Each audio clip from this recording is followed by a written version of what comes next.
know what they say about Hollywood, don't you? And in particular, when you consider this, the Duchess of Sussex, aka Meghan Markle, it's all about fickle friendships. You're in, you're out, all that sort of stuff. Remember a couple of years back now when her friend at the time, Oprah Winfrey, decided to gush about clever coffee. You never saw anything about it again, did you? You never saw drinking it, you never saw wandering around with a flask. It was just a flash in the pan, quick moment to highlight something that she wanted from Meghan and Meghan wanted from her. Fake friends, you know, the sort of thing I'm talking about. So let me explain this particular inception that's just literally come to light, all about Meghan attending, well, Oprah's book club in her hometown of Montecito. It's all very chummy. What's the real background? As ever, let me explain. Morning, good to see you. Thank you so much as ever for your time, and thank you for supporting the video all about our current British Prime Minister and his refusal to go live. I know you have this everywhere around the world. It's interesting, isn't it, why they only want to do pre-recorded interviews, and those that could be questioned literally live on television or in a debate or a stream never want to be anywhere near. You see, thin-skinned and weak is what I find with everybody now. We need more Churchills, don't we? Where are those people? You're a Churchill, I can tell, can't you?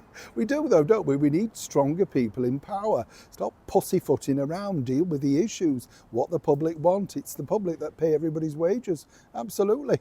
A little bit like, of course, popularity, and this is interesting because I've been told by an excellent source that Meghan Markle is literally having a meltdown over her, shall we say, lack of success in the field of which she wants to become. And that success really is all about, well, Meghan, as you can imagine, her influencer, the lifestyle thing falling apart, all these sort of things. The CBS was an absolute disaster, ratings wise. Nobody even remembers what it was about now. I bet if I asked you, you don't know, do you? No, you see, you've forgotten already. That is, well, I'm a wave, sorry. That is show business. Yeah, people move on so quickly. So were we all shocked to see Meghan Markle pop up at this event, particularly on the anniversary of our late Queen's passing? No, it's the sort of thing she does. Attention to me, as the Nolans famously sang.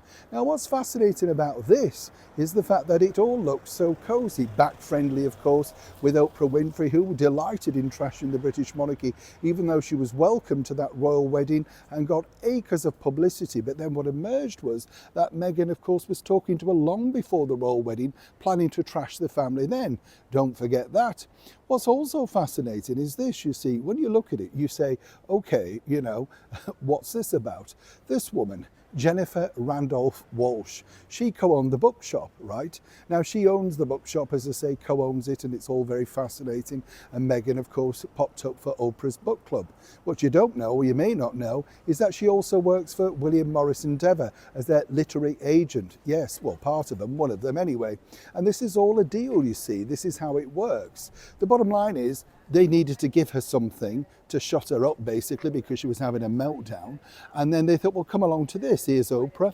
Now, Oprah to Meghan is like liquid gold to everybody else. She sees her as the messiah, the person that she really aspires to become a global billionaire through chat shows, magazines, interviews, that sort of stuff. But those sort of people only come along once in a blue moon. And Oprah herself has made huge mistakes by her associations. People like this, for instance, it doesn't bode well. Meghan doesn't see that, blinded by that, and really just wants to be part of that game.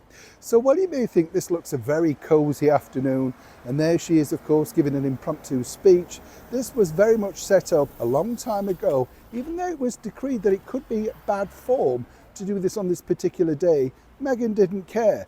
All about her, all about her self-promotion, knowing, of course, on that busy traffic royal day on digital platforms, she would get some publicity. But again, it's only fickle. It won't last, it won't work, and more importantly, Jennifer will realise, like everybody else eventually, that she's been markled, right?